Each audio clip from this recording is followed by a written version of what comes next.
आएर म बुझाइदिन्छु इजी छ इजी भन्छ नि त in how many ways can the letter of the word deterrent be arrange so the repetitive letter do not come together भनेको छ होइन के भनेको भने यो त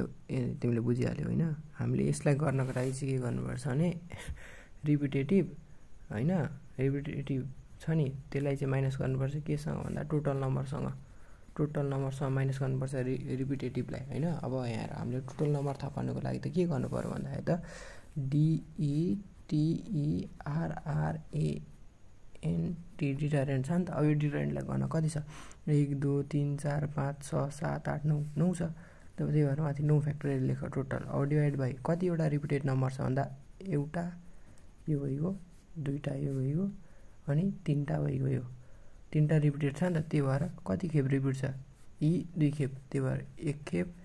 एउटा एक खेप दुई खेप एउटा यो टीटीको एउटा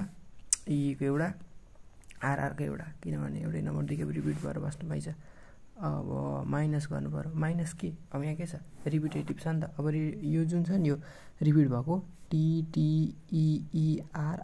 यसलाई 1 गर्न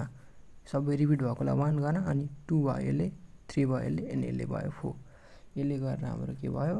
4 फ्याक्टोरियल अब इन्टु अब चाहिँ के गर्नु पर्यो भने यो जतिवटा रिपिट भएको छ नि त्यसलाई चाहिँ यो रिपिट भएकोलाई 1 यो रिपिट भएकोलाई 2 फेरि यो रिपिट भएकोलाई 3 गर्ने होइन